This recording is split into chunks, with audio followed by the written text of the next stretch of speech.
Here, the scariest tales come alive. Rajasthan के सबसे अशुभ क्षेत्र में कालकंटक नाम का गांव था, जहां पिछले 300 सालों में 1847 लोग रहस्यमय तरीके से गायब हो चुके थे। गांव के ठीक बीच में एक अभिशप्त कुआं था, जिसके 50 मीटर के दायरे में घास तक नहीं उगती थी। सबसे डरावनी बात, इस कुएं के पास जाने से लोगों के दिल की धड़कन रुक जाती थी। विकास और प्रिया जब गांव की सीमा में घुसे तो अचानक उनकी कार का इंजन, रेडियो, फोन सब कुछ एक साथ बंद हो गया।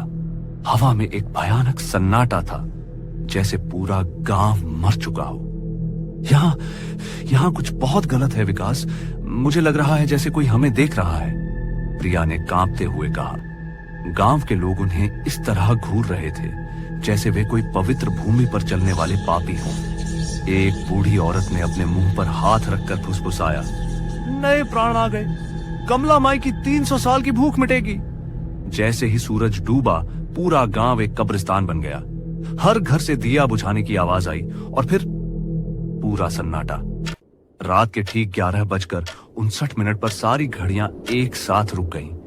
अचानक हवा में बच्चों के खेलने की आवाज आई, लेकिन यहां तो कोई बच्चे थे ही नहीं। 12 बजे रात को अचानक सारी खिड़कियां जोर से खुल गईं और एक तेज बर्फीली हवा अंदर आई। हवा के साथ एक आवाज आई, बहुत दिन बाद मेहमान आए हैं। प्रिया के गले में अचानक दर्द होने लगा। जब उसने आईने में देखा तो उसकी गर्दन पर 5 उंगलियों के गहरे नीले निशान थे।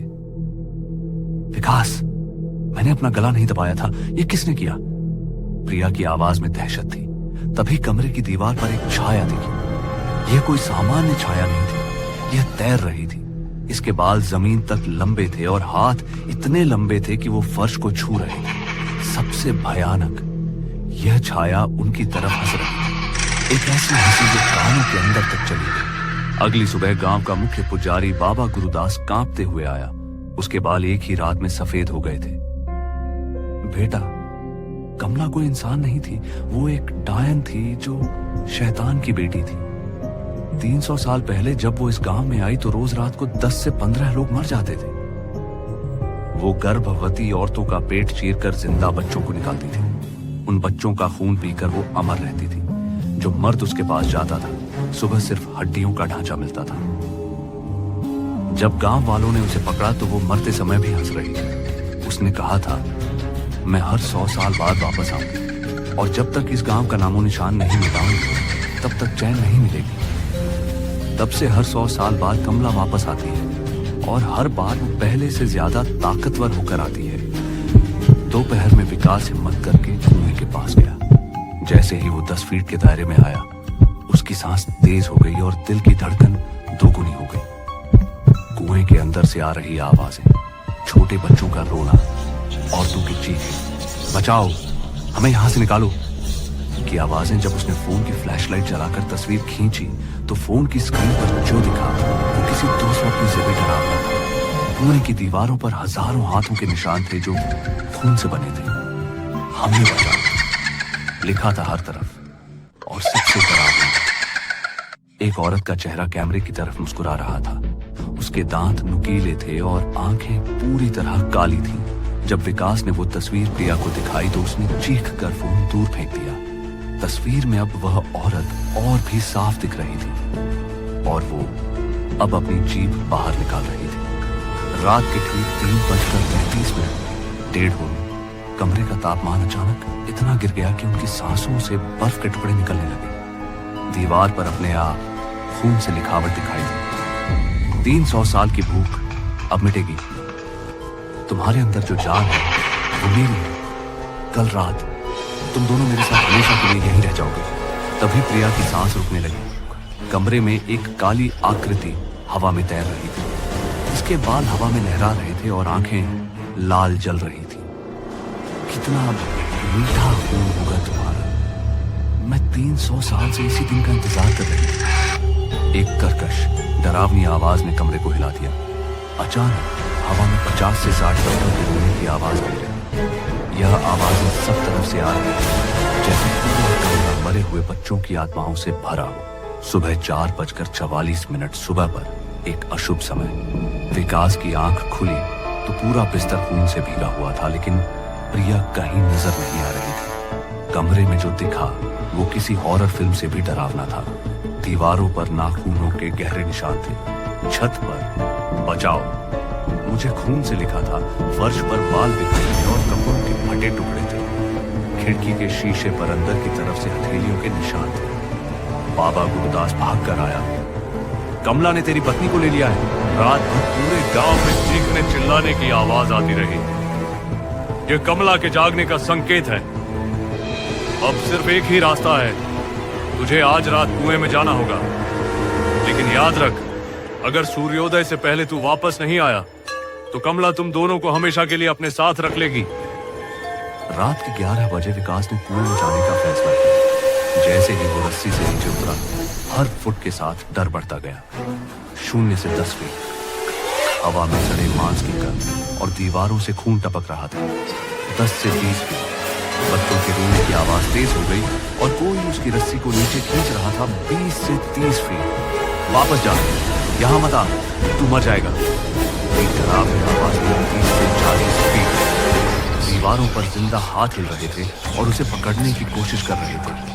40 से 50 फीट, पानी का रंग गहरा लाल था और उसमें इंसानी हड्डियां तैर रही थीं। कुएं के तल पर एक गुप्त सुरंग का मुंह था, जिससे सैकड़ों लोगों की चीखने की आवाज आ रही थी। सुरंग के अंदर का नजारा नरक से भी बदतर था। दीवारों पर हजारों हाथ चिपके हुए थे जो लगातार हिल रहे थे। छत से चिपचिपा काला तरल गिर रहा था जो छूने पर जल रहा था।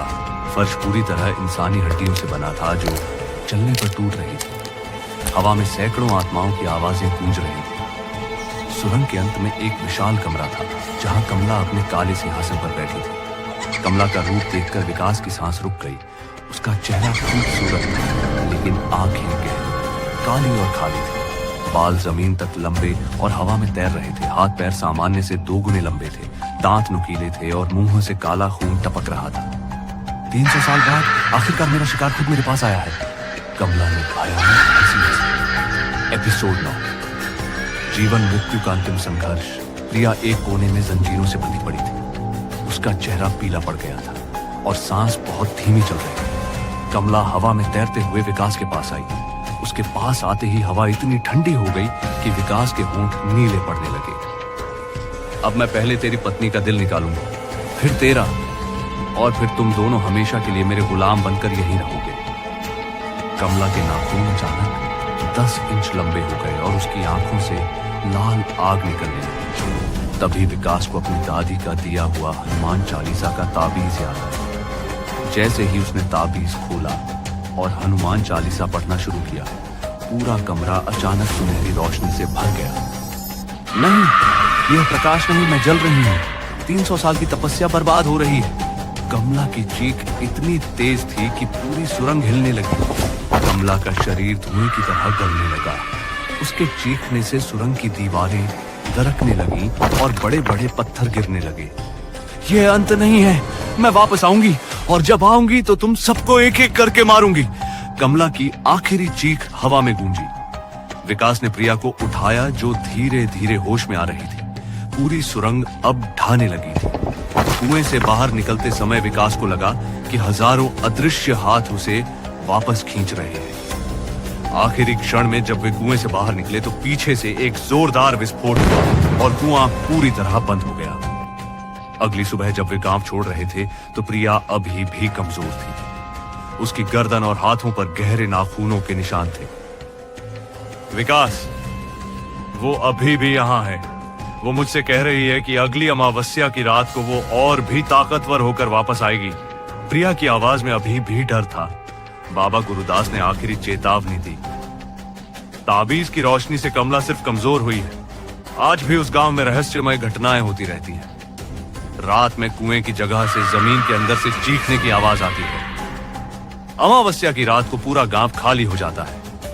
हाल ही में उस गांव के पास से 25 और लोग गायब हो गए हैं।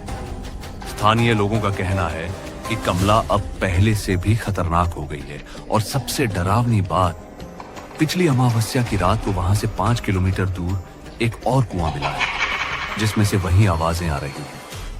क्या कमला ने अपना साम्राज्य फैलाना शुरू कर दिया है? कमला का श्राप अभी भी जिंदा है।